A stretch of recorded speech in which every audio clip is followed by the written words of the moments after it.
आइए हम लोगों ने ईबीसीएल में दो टॉपिक को एक साथ कनेक्ट किया था। एक टॉपिक हमारा जो था वो था एसेंशियल कमोडिटी एक्ट, और एसेंशियल कमोडिटी एक्ट में हम लोगों ने देखा था कि किस तरह से गवर्नमेंट चाहती है कि जो हमारे एसेंशियल कमोडिटी है वो लोगों तक इक्विटेबल मैनर में पहुंचे और किस प्राइस पे पहुंचे, फेयर प्राइस पे पहुंचे। उसके लिए हमने उसमें सारे चीजों को पढ़ा था। लीगल मेट्रोलॉजी एक्ट बेसिकली कहता है कि अगर हमने किसी सामान को जो है वो वेट से खरीदा, मेजर से खरीदा या पैक्ड खरीदा, तो हमें वो चीज उतना मिलना चाहिए जितना हमें प्रॉमिस किया गया। मतलब अगर हमने 1 केजी जो है वो सामान लिया तो वो 1 केजी ही निकलना चाहिए। अगर हमने 1 मीटर कपड़ा लिया तो वो 1 मीटर होना चाहिए। 1 लीटर अगर हमें चीज दिया गया तो वो 1 लीटर होना चाहिए। कहा गया कि ये तब होगा जब 1 केजी का जो बटखारा है, जिसको हम बट्टा कहते हैं, अगर मान लीजिए कि उसमें ही कम हो, 950 ग्राम हो, तो उसे भले आप एक तरफ रख करके चीजों को तौल दें, उसमें से जो चीज निकलेगा वो क्या होगा, कम होगा। तो ये लीगल मेट्रोलॉजी एक्ट जो है वो बात करता है किस चीज की, ये बात करता है कि अगर हम किसी चीज को जो है वो वेट से, मेजर से या पैक्ट में खरीद रहे हैं तो उसके लिए क्या क्या रूल रेगुलेशन होंगे। चलिए सबसे पहले हम लोगों ने लीगल मेट्रोलॉजी का डेफिनेशन जाना था, और फिर हमने 3 तरह के स्टैंडर्ड के बारे में बात की थी। वर्किंग स्टैंडर्ड, सेकेंडरी स्टैंडर्ड और रेफरेंस स्टैंडर्ड। वर्किंग स्टैंडर्ड वो स्टैंडर्ड है जो आप बाजार में देखते हैं, इसीलिए उसका नाम क्या पड़ा, वर्किंग स्टैंडर्ड। यानी कि एक तरफ 1 केजी का वो बट्टा रखा, दूसरी तरफ एप्पल रखा, मैंगो रखा, जो भी सामान है वो रखा, तो ये कहलाया हमारा वर्किंग स्टैंडर्ड। लेकिन अगर हमें डाउट है कि इस ठेले वाले ने जो सामान दिया है इसका वो 1 केजी का बट्टा ही जो है वो क्या है, नकली है, तो वैसे केस में हम इसको किसके साथ कोरिलेट कर सकते हैं, secondary standard. Secondary standard basically collector office में होता है, जहां पे आप वर्किंग स्टैंडर्ड को लेकर के वेरीफाई कर सकते हैं कि ये 1 केजी का बट्टा सही में 1 केजी के बराबर है या नहीं है। लेकिन वहां पे भी अगर रस्ट वगैरह लगने के कारण, जंग लगने के कारण वो थोड़ा डिटोरिएट हो गया है, तो कह रहे इसको आप वेरीफाई कर सकते हैं किससे, रेफरेंस स्टैंडर्ड से। और रेफरेंस स्टैंडर्ड का मतलब क्या हुआ, रेफरेंस स्टैंडर्ड का मतलब हुआ कि ये जो है वो डायरेक्टर ऑफ लीगल मेट्रोलॉजी के पास होते हैं, और ये जो डायरेक्टर ऑफ लीगल मेट्रोलॉजी के पास होते हैं वहां पे ये बिल्कुल वैक्यूम पैक जगहों पे रहते हैं, और ये जिस मेटल के बने होते हैं, ब्रास, पीतल के बने होते हैं, जिसमें जंग नहीं लगता है। इसके बाद हमने देखा था कि अगर कोई सामान हमें जो है वो पैकेट में मिल रहा है तो उस पे क्या क्या लिखा हुआ होना चाहिए, उस पे एक्सपायरी डेट, मैन्युफैक्चरिंग डेट, पैकर कौन है, मैन्युफैक्चरर कौन है, क्वांटिटी कितना है, कितने पीसेज हैं, ये सब उसमें क्या होना चाहिए, मेंशन होना चाहिए। फिर हमने देखा था कि अगर हम जानबूझ करके बड़े पैकेट में थोड़ा सा सामान दे रहे हैं, अगर आप ये सेफ्टी पॉइंट ऑफ व्यू से दे रहे हैं तो ऐसे केस में कोई दिक्कत नहीं है। सेफ्टी पॉइंट ऑफ व्यू का मतलब क्या हुआ, सेफ्टी पॉइंट ऑफ व्यू का मतलब हुआ कि अगर आप देखेंगे कि छोटे से गणेश जी बड़े से डब्बे में कागज के कतरन वगैरह डाले हुए रहते हैं, आप जो है वो फ्रिज खरीदते हैं, फ्रिज के पैकेट के साथ देखते हैं तो इतनी ऊंचाई का, पैकेट हटता है तो कम बखत इतने का हो जाता है। वो इसीलिए है ताकि वो सेफ्टी से सही तरीके से आए। हम टीवी वगैरह खरीदते हैं, देखते हैं थर्मोकॉल, थर्मोसीट वगैरह लगा हुआ रहता है।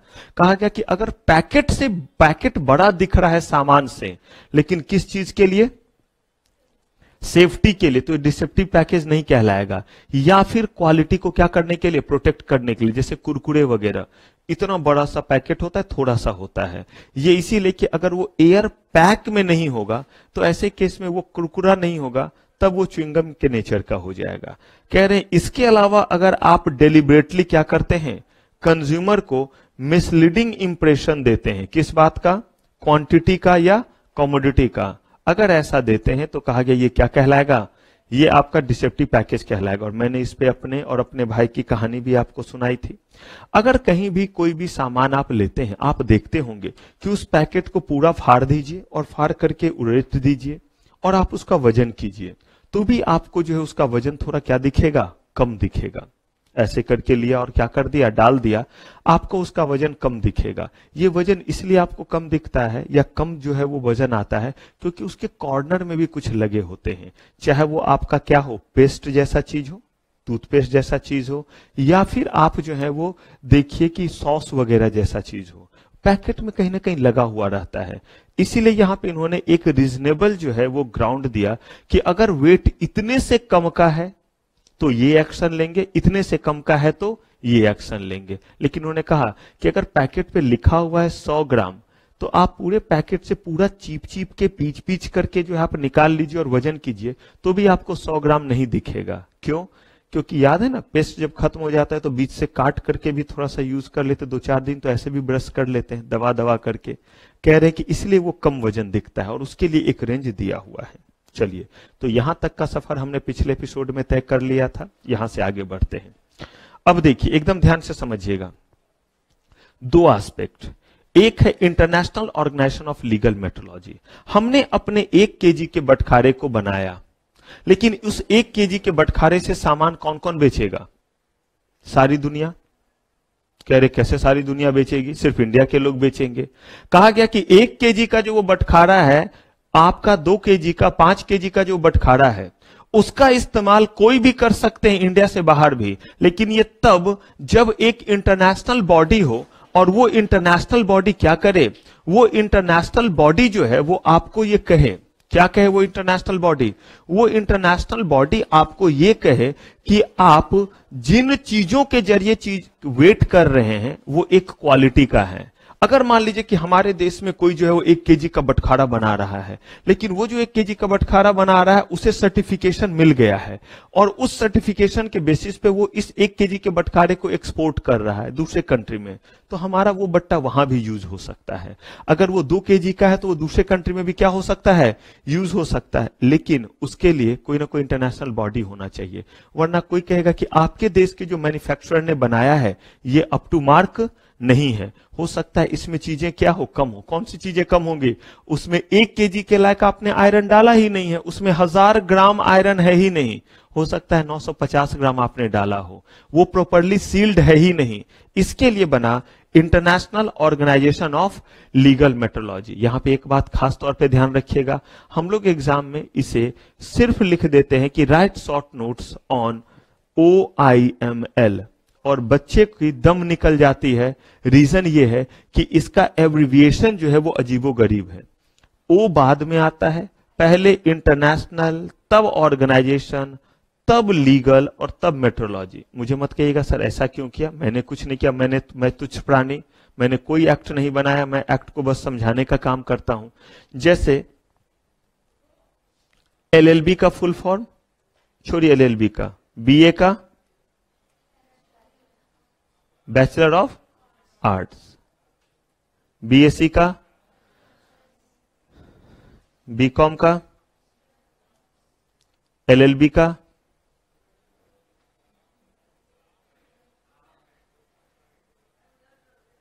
होनहारो। कितने लोग सोच रहे होंगे LLB करना है? LLB का फुल फॉर्म ये जो है बेसिकली उल्टे तरीके से निकल के आता है, bachelor in law and legislation. तो देखिए, जरूरी है कि L से ही शुरू होगा? नहीं। तो हर समय हमारा एक्सपेंशन ऐसा ही होगा, ये जरूरी नहीं है। इसी में आप देखिए, अगर आप कहते हैं MBBS,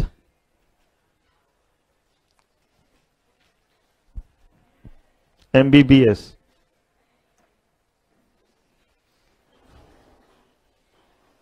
फिर मैं बोलूंगा तो आप लोगों को बुरा लगेगा। यही वजह है CA, CS, CMA करने वाले की सैलरी बहुत कम होती है, क्योंकि बच्चा डायनामिक ही नहीं होता है। उसके पास एक तो कहिए जो ओवरऑल डायनामिक पोजीशन होता है वो बहुत कम होता है, ओवरऑल परसेप्शन बहुत वीक होता है। उसी में जो होते हैं अच्छे, तो वो नौकरियां छोड़ रहे होते हैं, इधर से इधर, इधर से इधर, जब मर्जी अपने अकॉर्डिंग जी रहे होते हैं। और कुछ होते हैं जो सिर्फ एक के लिए तरस रहे होते हैं। ये सब पता है कितना बेसिक एस्पेक्ट हुआ। आज के डेट में आप क्लास 1, क्लास 2 के बच्चे से बात कर लीजिए, जरा कभी दिल पे हाथ रख के सोच के देखिएगा कि क्या आपको अपने देश के सारे राज्य के नाम भी पता है? राज्य अगर के नाम पता भी है तो क्या उसके साथ उसके जो है वो कैपिटल का नाम पता है? अगर पता है तो बड़ी अच्छी बात है। क्या आपको जो है वहां के कम से कम चीफ मिनिस्टर तक के बारे में पता है? आप देखिए जरा कि आपका कॉमन सेंस और कॉमन चीज जो है वो कितना अच्छा और कितना बुरा है। मैं इसीलिए कह रहा हूं ताकि ये आप थोड़ा न्यूज वगैरह सुनते रहिए। एमबीबीएस ये है bachelor of medicine and bachelor of surgery. यहां से उठाया बैचलर ऑफ मेडिसिन, यहां पे बैचलर ऑफ, और यही जब मास्टर्स डिग्री में आता है तो सिर्फ कहलाता है एमडी, और जब एमएस नहीं, ये हो गया डॉक्टर इन मेडिसिन और ये हो गया मास्टर इन सर्जरी। अब देखिए अलग अलग तरीके से है, इसीलिए ध्यान रखिएगा। अब हम लोग को ये सारी बात पता है, इसीलिए हम लोग लिख देते right short notes on OIML, और एक नंबर तो पहले इसके एक्सपेंशन के ही है। पहला काम जो आपका है, OIML stands for International organisation of legal Metrology. चलिए, International organisation of legal Metrology क्यों बनाया गया? ताकि वेट और मेजरमेंट को लेकर के सारे देश में यूनिफॉर्मिटी रहे, और अगर इंडिया से कोई चीज एक्सपोर्ट हुआ है या इंडिया में कोई चीज इंपोर्ट हुआ है, वो वेट और मेजरमेंट का कोई टूल है, तो उसको इंटरनेशनली रिकॉग्निशन मिले। और ये तब होगा जब हम उस पैरामीटर्स को फुलफिल करते जो parameters international organisation of legal metrology ने बताया है। जरूरी नहीं है कि आप इसके मेंबर बनिए, लेकिन अगर इंडिया इसका क्या बनता है, मेंबर बनता है, तो ऐसे केस में जो है हमारे जो वेट और मेजर जो लोग प्रोड्यूस करेंगे, उन चीजों को जब इंडिया से बाहर भेजा जाएगा तो उस पर कोई भी क्वेश्चन रेज नहीं होगा। OIML certificate system for measuring instrument, यही ऑर्गेनाइजेशन क्या प्रोवाइड करता है? सर्टिफिकेशन देता है। और ये जो सर्टिफिकेशन देता है वो किस बात का देता है? कि हमारा जो वेट और मेजरमेंट है वो इंटरनेशनल मॉडल का होना चाहिए। आप कहिएगा sir wait or major international model का? कहा कि wait or major international model का होता है। इसका मतलब यह हुआ कि आप देखते होंगे कि 1 केजी के बटखारे का शेप आपने देखा है, कुछ ऐसा ही आपको दिखेगा? नहीं, कुछ इस तरह का रहता है, ऐसा। अगर आप 50 ग्राम का देखिएगा, 10 ग्राम का 10 ग्राम वाला गोल शेप में होगा। अगर आप यही देखिएगा 50 केजी वाला, तो देखिएगा बीच में हैंडल लगा रहता है उठाने के लिए। कहा गया ये इंटरनेशनल स्टैंडर्ड है, 50 केजी का है वो, तो उसको पकड़ने के लिए क्या होना चाहिए बीच में? कभी देखे रॉड जैसा लगा रहता है, ऐसे ही बना हुआ रहेगा और बीच में ऐसे रॉड लगा रहेगा। लेकिन वो 50 केजी वगैरह में, मतलब या 10-20 केजी वगैरह में जो हैवी होते हैं। लेकिन आप जब 1 केजी का लेते हैं तो उस 1 केजी में आपको बस क्या दिखेगा? ऐसे करके उठाया और रख दिया, क्योंकि वो हल्के होते हैं। अब कह रहे ये सर्टिफिकेशन सिस्टम कहता है कि इंटरनेशनल लेवल के अकॉर्डिंग आपका शेप होना चाहिए, साइज होना चाहिए। 1 केजी तो किसी तरह से बना सकते हैं ना, एक गोला सा बना लिया गोल जैसा। कहा नहीं, international organisation of legal metrology का सर्टिफिकेशन सिस्टम है कि अगर उन्होंने एक बार सर्टिफाई कर दिया मैन्युफैक्चरर को कि ये मैन्युफैक्चरर बिल्कुल सही है, तो अब उसे कहीं भी किसी भी तरह से किसी परमिशन की रिक्वायरमेंट नहीं है।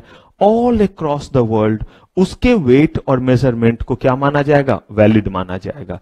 इसके लिए इन्होंने सर्टिफिकेट सिस्टम इंट्रोड्यूस किया। लेकिन ये कहते हैं कि ये जो है वो आपका वॉलंटरी बेसिस पे, ये कंपल्सन नहीं है। अगर इंडिया इसका पार्ट है तो वो जो है certificate issued by OIML accepted by national metrology services on voluntary basis. कुछ ऐसे भी कंट्री बोलते हैं ना ना मैं जो हूं वो ठीक हूं, मुझे इनके सर्टिफिकेशन की रिक्वायरमेंट। अगर ऐसा है तो उनके जो वेट और मेजर होंगे वो जब किसी और कंट्री में जाएंगे तो लोग उसको जो है वो ग्लोबली रिकॉग्नाइज नहीं करेंगे। लेकिन अगर हमने जो है वो इसका मेंबरशिप लिया, हम जैसे WTO के मेंबर कंट्री बनते हैं, इसका मतलब है कि WTO में जितने भी कंट्री हैं उन सबके बीच में आपस में क्या होगा? ट्रेड होगा। लेकिन जो उसका पार्ट नहीं बनेगा उसके बीच में ट्रेड नहीं होगा। बिल्कुल ऐसे ही यहां पे है। मैन्युफैक्चरर, किस चीज का हम मैन्युफैक्चरर कर रहे हैं? याद कीजिए मैंने आपको फैक्ट्रीज एक्ट जब पढ़ाया था, GIGL में जो लोग हैं, वहां भी हमने मैन्युफैक्चरर के बारे में कहा था कि मैन्युफैक्चर का मतलब क्या होता है। लेकिन यहां मैन्युफैक्चर का मतलब, ध्यान से सुनिएगा, यहां मैन्युफैक्चर का मतलब प्लास्टिक के चेयर बनाना नहीं है, पेन बनाना नहीं है, प्रोजेक्टर बनाना नहीं है, टीवी बनाना नहीं है। तो कह रहे मैन्युफैक्चर का यहां क्या मतलब है? कह रहे यहां मैन्युफैक्चर का मतलब है वो वेट और मेजरमेंट के इंस्ट्रूमेंट बनाना। कौन सा? 1 लीटर वाला, 1 मीटर वाला, 1 kg 2 kg, कह रहे यहां मतलब उस चीज से है, उसको बनाना। कह रहे अच्छा, तो कहा कौन कौन कहलाएंगे मैन्युफैक्चरर? कहा सबसे पहले जो मैन्युफैक्चर करेंगे किस चीज को? Wait or major. अरे भाई कोई तो होगा जो 1 kg का बटखारा बनाता होगा, वरना मार्केट में कैसे पहुंचेगा? कोई तो होगा जो 1 लीटर का क्या बनाता होगा? वो तौलने वाला। कोई तो होगा जो 1 मीटर का वो क्या बनाता होगा? स्केल बनाता होगा। कह रहे ठीक है, ध्यान से सुनिएगा। कहा कि एक वो पर्सन है जो क्या करते हैं, जो कुछ पार्ट खुद मैन्युफैक्चर करते हैं और कुछ पार्ट किसी और से ले लेते हैं, दोनों को असेंबल्ड करके अपने नाम से बेच देते हैं। जैसे कंप्यूटर के केस में, कंप्यूटर के केस में आप देखिएगा कि कुछ ऐसे कंपनी हैं जो सारा चीज खुद बनाते हैं, सारा चीज खुद बनाते हैं। और सारा चीज खुद बनाने का मतलब, सारा चीज खुद बनाने का मतलब है कि सीपीयू, हार्ड डिस्क, फिर उसका डिस्प्ले, रैम, जितने भी चीज है सब कुछ खुद से बनाना। कुछ ऐसे होते हैं जो कुछ पार्ट खुद बनाते हैं और प्रोसेसर जो है वो इंटेल से ले लिया, सुनते होंगे इंटेल इनसाइड, उनसे ले लिया और अपने नाम से बेचा। यानी तोशिबा कंप्यूटर ने भी अगर कंप्यूटर बेचा तो सब कुछ खुद बनाया और इंटेल से क्या ले लिया? प्रोसेसर ले लिया। ऐसे ही आपके दूसरे जो है वो कंपनी हो सकते हैं, मान लीजिए कि सैमसंग ने, उसने भी बनाया और कोई पार्ट कहीं और से ले लिया। अब दोनों को मिलाकर के किस नाम से बेचा? सैमसंग के नाम से। तो ये आपका कहलाया कि खुद कुछ बनाया, थोड़ा सा क्या किसी और से लिया, असेंबल करके अपने नाम से बेचा। कुछ ऐसे भी होते हैं जो खुद कोई भी पार्ट नहीं बनाते। हार्ड डिस्क सीगेट से लिया, या हार्ड डिस्क जो है WD नाम के कंपनी से लिया, प्रोसेसर इंटेल से ले लिया, ये उस कंपनी से, ये उस कंपनी से, और अपना नाम लगा करके बेचा। यानी चीजों को असेंबल करने का काम बस खुद किया। कह रहे यही तीसरे तरह के मैन्युफैक्चरर है। कहे चौथा कौन है? का चौथा वो है जो ना बनाता है किसी चीज को और ना असेंबल करता है। का फिर ये करता क्या है? कहता है बना बनाया सब कुछ इसके पास आता है, उस पे अपना स्टिकर लगा करके बेच देता है, तो वो क्या कहलाएगा? मैन्युफैक्चरर। तो कुछ वो लोग हैं जो पूरा बट्टा खुद बनाते हैं, कुछ है जो कुछ पार्ट बनाते हैं, कुछ पार्ट मंगवा करके असेंबल करते हैं, कुछ वो है जो खुद कुछ नहीं बनाते, आया असेंबल कर लिया, कुछ वो है जो सीधे सप्लाई आया, अपना नाम लगाया और उसको क्या कर दिया, वो सब क्या कहलाते हैं? मैन्युफैक्चरर। आप कहिएगा सर तो मैन्युफैक्चरर का डेफिनेशन से होगा क्या? मैन्युफैक्चरर के ऊपर जिम्मेदारी आएगी, अगर वो 1 kg से कम का बट्टा है तो ये नहीं कह सकता है नहीं नहीं मैंने तो कुछ नहीं किया, मैंने तो बस स्टिकर लगा के बेचा है। बोला कि आपको किसने बोला था स्टिकर लगा के बेचने के लिए अपने नाम का? अगर आपने 1 kg के बट्टे को अपने कंपनी के नाम के साथ बेचा है तो आपको जिम्मेदारी क्या करनी पड़ेगी? लेनी पड़ेगी कि ये 1 kg के लायक ही है। आप ये नहीं कह सकते हैं कि मैंने तो इसका कोई पार्ट नहीं बनाया है, मैं तो बस एक बंदे को बोला जो बनाता है मैंने लिया और उस पर अपना लगा दिया। इसीलिए हमने मैन्युफैक्चर के दायरे में इन सबको क्या किया है? शामिल किया है। ये आप नहीं कह सकते कल को 1 मीटर में कि थोड़ा छोटा है, नहीं मैंने तो बनाया नहीं है, उसने बनाया था, मैंने अपना नाम लगा करके बस ट्रेड किया। कहा गया कि नहीं, आपको ये जिम्मेदारी क्या करनी पड़ेगी? लेनी पड़ेगी। स्टाम्प। स्टाम्प का मतलब होता है कि किसी भी चीज को जब हम ऑथेंटिकेट करते हैं कोई मार्क लगा करके, जैसे 1 kg का बट्टा, दैट इज स्टैम्प्ड, क्योंकि वो 1 kg उस पे क्या है? स्टैम्प किया हुआ है। 2 kg का, 10 ग्राम का, तो देखिए कैसे? मेड बाय इम्प्रेसिंग और कास्टिंग या इनग्रेविंग। देखते हैं कभी कभी उठा हुआ रहता है या लिखा हुआ रहे, किसी भी फॉर्मेट में रहो, चाहे पेपर के फॉर्मेट में रहो, लेकिन ऑब्वियसली बात है कि हम 1 kg के बट्टे में जो हमेशा कैसे लिखते हैं, अगर आप गौर करेंगे तो ये जो है वो इनग्रेविंग नेचर का होता है। कहा इनमें से कोई भी नेचर का हो जो उस चीज को क्या करे? जस्टिफाई करे, वो क्या हो गया? स्टाम्प। 1 kg लिखा हुआ आप देखते हैं ना, 1 kg लोहे से ही लिखा रहता है। अंधा भी अगर ऐसे करके देखेगा, मतलब आप फील करके भी चाहे तो समझ सकते हैं कि वो क्या किया हुआ है? 1 kg का जो है वो बट्टा है। ये क्या कहलाया? स्टाम्प। लेकिन स्टाम्प का मतलब सिर्फ ये होता है कि 1 kg लिखा हुआ, 2 kg लिखा हुआ, लेकिन वास्तव में वो 1 kg है, इसका वेरिफिकेशन कैसे होगा? इसके लिए उस स्टाम्प को, यानी कि वो जो 1 kg 2 kg का बट्टा है उस पर सील लगा होना चाहिए। आप कहिएगा सर अब ये सील क्या हुआ? सील बेसिकली ऑथेंटिकेट करेगा कि जो चीज स्टाम्प्ड है वो उतना है या नहीं है। पहले तो 1 kg मुझे कैसे पता चले? आप जो है लोहे का टुकड़ा रख दीजिए, 1 केजी है 2 केजी कैसे पता चलेगा? तो उस पर लिखा हुआ होगा, that means it is stamped. लेकिन अब वो सही में 1 केजी है या नहीं, कहा इसके लिए उस पर क्या लगाते हैं हम? सील लगाते हैं। और ये जो सील लगाया जाता है ये लीगल मेट्रोलॉजी लगाती है, और जब तक वो सील्ड ना हो तब तक वो वैलिड नहीं है। अनफॉर्चुनेटली आप आज जाइएगा और एक बार बाजार में देखिएगा 1 केजी के बट्टे वगैरह जो है, ऐसे करके पलट के देखिएगा। आपको उसके पीछे अगर बहुत सुंदर सा सरफेस दिखे और गड्ढा सा दिखे तो समझिए वो स्टैम्प तो है बट सील्ड नहीं है। लेकिन कुछ आपको ऐसे भी दिखेंगे जिसमें जो है वो गड्ढे तो होंगे लेकिन आपको थोड़ा उंगली डालेंगे तो खुरदरा सा दिखेगा। क्यों? क्योंकि वो उस जगह सील लगाया जाता है कि वो खराब ना हो जाए। जरा सोचिए 1 केजी के बट्टे पे ऊपर में सील लगा देंगे, सील का मतलब किसी चीज से जो है स्टैंपिंग करना ही हुआ, तो वो यूज होते होते उखड़ जाएगा। लेकिन वो इसीलिए पीछे तरफ उस तरह का शेप बना हुआ रहता है कि वहां गड्ढे होते हैं। वो गड्ढे इसीलिए हैं, कभी देखे हैं पीछे आप लोगों ने बट्टे का? तो आप जब देखेंगे तो आपको दिखेगा, मेरे पास है नहीं यहां तो कैसे बट्टा दिखाऊं, लेकिन कुछ इसी तरह का रहेगा। हां,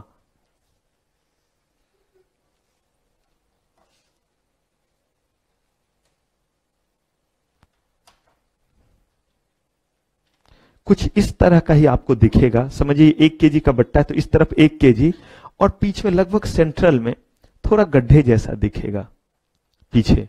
अब वो गड्ढे आपको अगर एकदम प्लेन दिख रहे हैं तो आपको लगेगा यही ओरिजिनल है।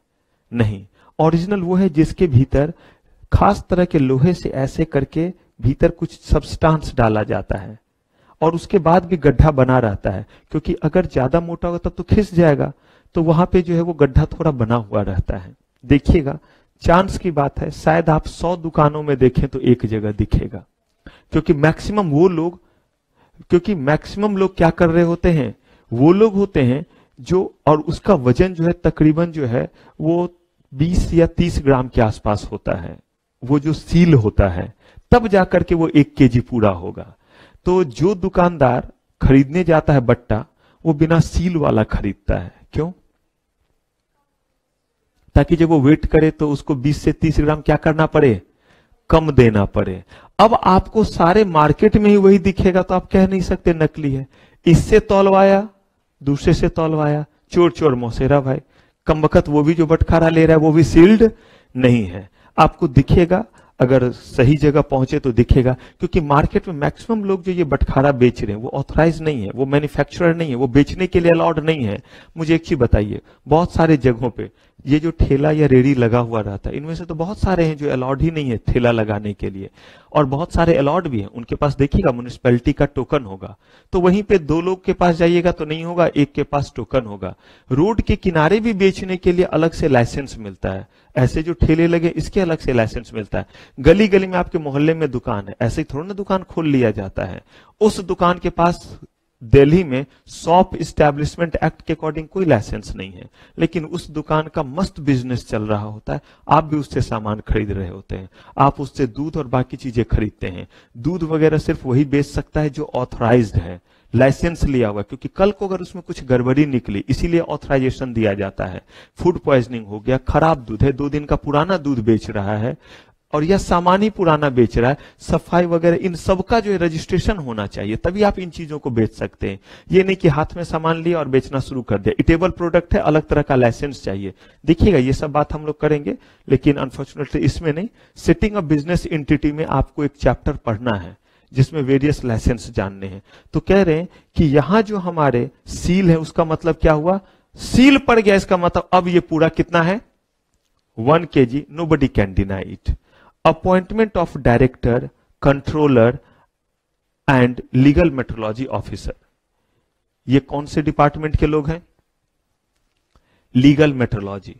डायरेक्टर सबसे ऊपर, कंट्रोलर उसके अंडर में, और बाकी उनके ऑफिसर्स हो गए। ये क्या करेंगे? सब एक साथ बैठ करके हवन करेंगे। इनके काम है कि मार्केट में जो भी वेट और मेजरमेंट है वो क्या होना चाहिए? परफेक्ट।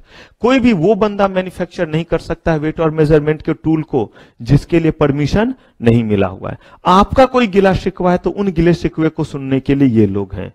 सीजी नोटिफिकेशन देकर के किनको अपॉइंट करेंगे? Director of legal metrology. किस चीज के लिए? Inter state trade and commerce, एक राज्य से दूसरे राज्य में जब सामान जाता है तो उसके लिए जो है इस स्टेट के लोग होंगे या उस स्टेट के, कहा गया कि कौन होंगे, सीजी के द्वारा अपॉइंट किए हुए पर्सन होंगे। Every legal metrology officer shall exercise power and discharge duty under the direction and control of what, director. जो भी उनको दिया जाए कि भाई जाओ पता करो कि मार्केट में किस किस तरह के लोग हैं जो गलत वेट और मेजरमेंट से दे रहे हैं, कहां पे गलत जो है वो वेट का यूज हो रहा है, कहां गलत मेजरमेंट का यूज हो रहा है, कहां कौन से लोग ऐसे हैं जो गलत बट्टा बना बना करके क्या कर रहे हैं, बेच रहे हैं, जबकि वो ऑथराइज नहीं है क्या बनाने के लिए, ना ही उस वेट को बनाने के लिए, ना उस मेजर को बनाने के लिए। सीजी में with the consent of state government delegate power of the director to controller, यानी कि अगर डायरेक्टर चाहे तो अपना कुछ पावर किसको डेलीगेट कर सकता है, कंट्रोलर को, क्योंकि हर जगह तो डायरेक्टर नहीं पहुंचेगा, और कंट्रोलर जो है वो किसके मदद से काम करेगा, लीगल मेट्रोलॉजी ऑफिसर के मदद से काम करेगा। स्टेट गवर्नमेंट में बाय नोटिफिकेशन अपॉइंट कंट्रोलर, तो देखिए जरा यहां सेंट्रल गवर्नमेंट किसको, डायरेक्टर, इसका मतलब डायरेक्टर बड़ा पोस्ट, स्टेट गवर्नमेंट किसको, कंट्रोलर, किस चीज के लिए, इंटर है या इंट्रा, इसका मतलब विद इन द स्टेट अगर कोई चीज हो रहा है तो उसके लिए ऑथोरिटी सबसे बड़ा कौन हो गया, कंट्रोलर। लेकिन यही अगर एक स्टेट से क्या हो रहा है दूसरे स्टेट में हो रहा है तब ऑथोरिटी क्या हो जाएगा, तब हमारा जो है वो डायरेक्टर ऑफ लीगल मेट्रोलॉजी।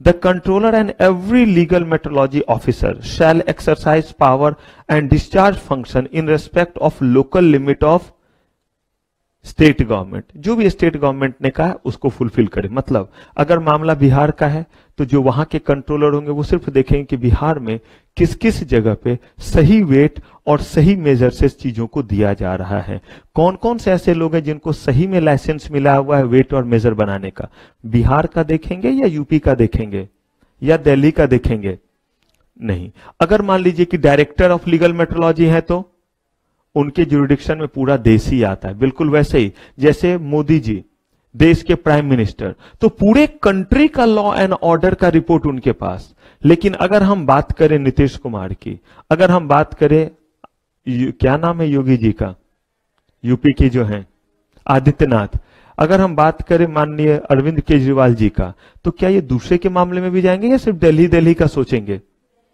तो वैसे ही यहां पे कंट्रोलर को बनाया किसके लिए, स्टेट का jurisdiction.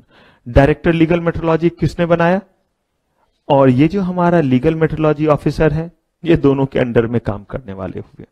Every legal metrology officer shall exercise and discharge the duty under the direction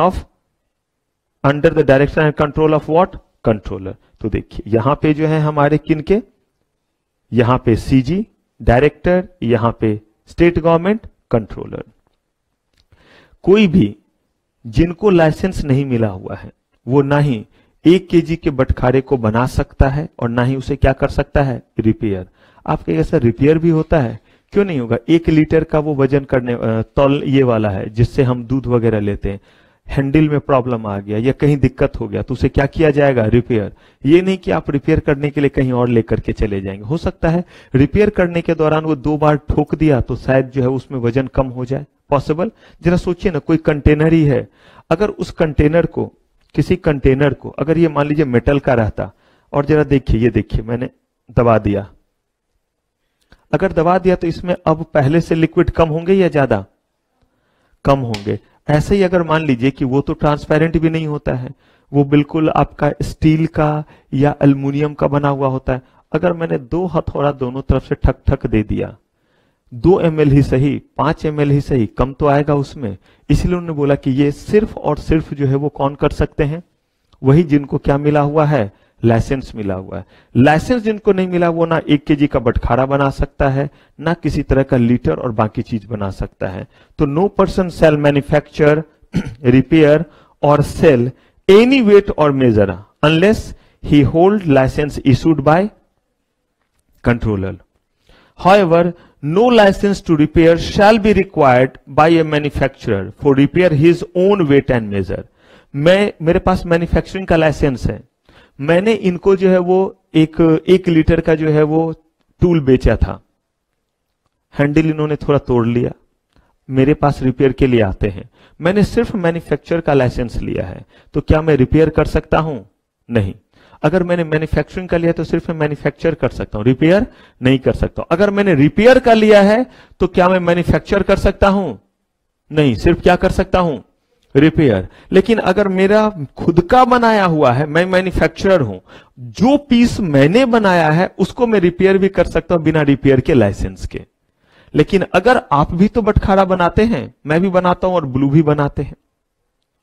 इन्होंने बना करके जो है कन्फ्यूशियस महाराज को दिया, ये तो 2 दिन में तोड़ेंगे, तोड़ दिया।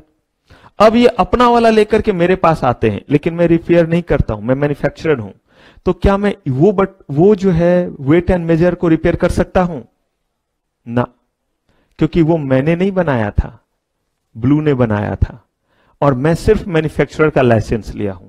लेकिन मैंने भी बट्टा बनाया, मैं भी मैन्युफैक्चरर हूं, मैंने रेड को बेचा। अगर मैंने इनको बेचा, ये लेकर के मेरे पास आते तो इनका वाला मैं रिपेयर कर सकता हूं या नहीं? कहा इनका वाला कर सकता हूं। क्यों? ध्यान रखिए, जो मैन्युफैक्चरर है वो सिर्फ मैन्युफैक्चर करेगा, जो रिपेयर का लाइसेंस लिया है वो सिर्फ रिपेयर करेगा।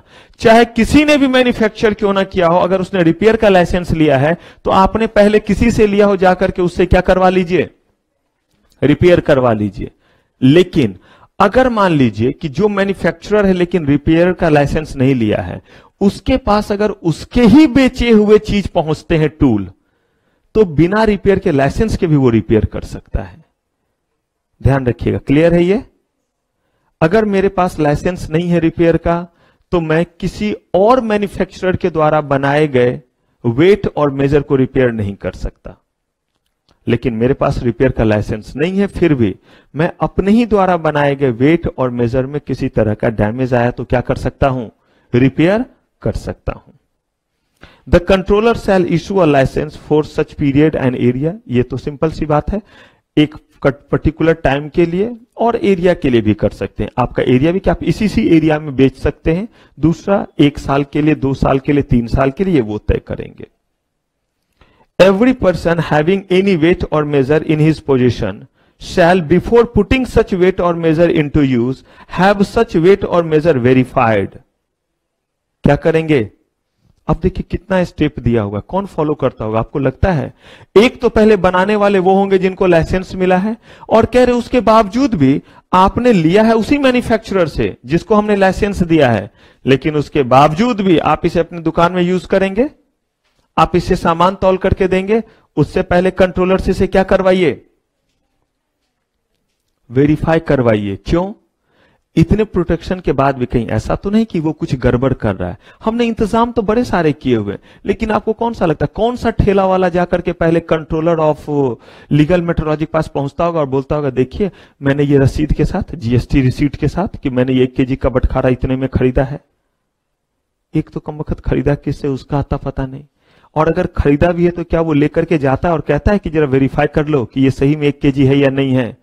और नहीं ऐसा करता है तभी तो जो है वो सबसे ज्यादा जो है हमारे देश में, आप दूसरे कंट्री में कभी नहीं सुनेंगे। दूसरे कंट्री मतलब मैं डेवलप्ड कंट्री की बात कर रहा हूं, मैं पाकिस्तान, बांग्लादेश, भूटान की बात नहीं कर रहा हूं। कह रहे हैं कि आप अगर यूएसए, यूके, रसा की बात करते हैं, वहां पे जो है वो कभी सामान कम नहीं बिकता है, वहां कभी जो है वो वेट और मेजर को लेकर के इशू नहीं आता है।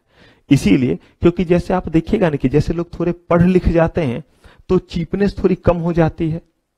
यही अगर आप थोड़े और रूरल एरिया में जाइए तो वहां देखिए कितना हाई क्लास का पॉलिटिक्स है। पॉलिटिक्स मतलब वो वाला पॉलिटिक्स नहीं जो देश लेवल पे होता है, छोटे छोटे चीज के लिए। अगर जो है वो किसी के खेत में, बगल में 2 का खेत है, अगर वो उसके खेत, अपने खेत में कुछ काट रहा है तो 2 बार जो है दूसरे के खेत में भी ऐसे कर लेगा, ताकि इतना सा ही तो सही अपने में मिला लेते हैं। मतलब गेहूं धान समझते हैं, कभी गए हैं उन जगहों पे?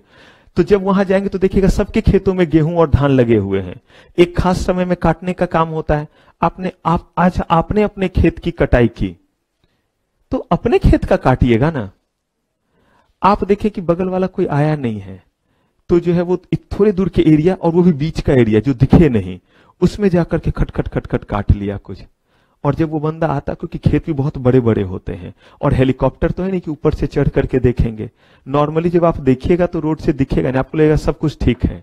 और जब आप थोड़ा आगे बढ़िएगा तो आपको दिखेगा कि उस बीच खेत में इतने दूर तक क्या है, आपका जो भी फसल था वो क्या है, गायब है।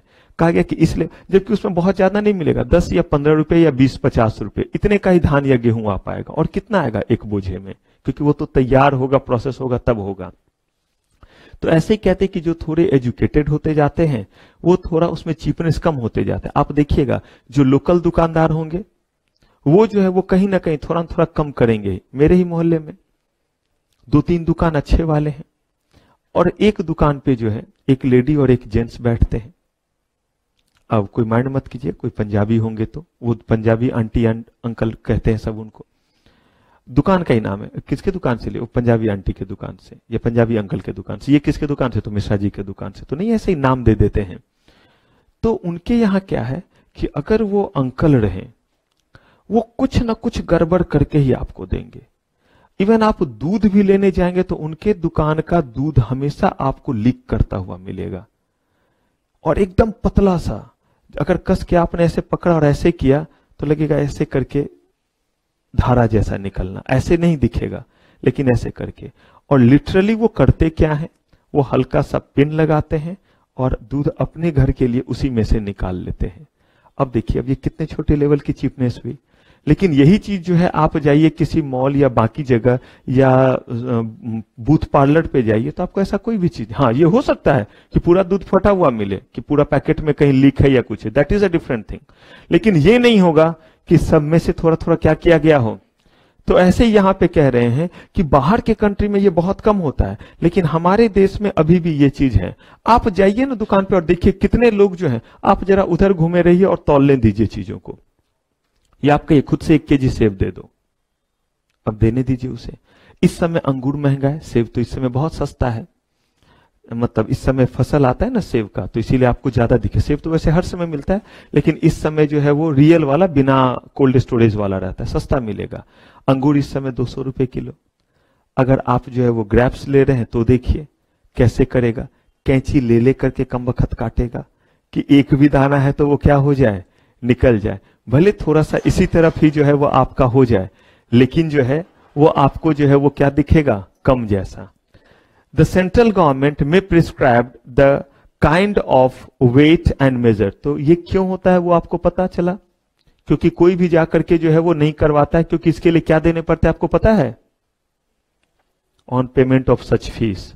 कि हम अपने दुकान में ये 1 केजी का जेन्युइन बटखारा खरीद के लाए, ये उसका रसीद है विथ जीएसटी, जरा इसको वेरीफाई कर लीजिए और उसके लिए ये फीस लीजिए। अच्छा, एक तो पहले जीएसटी वगैरह देकर के उससे लूं, लोकल वाले से ना लूं, लोहे वाले से कि 1 केजी का दे दे जो हर कोई बना रहा है।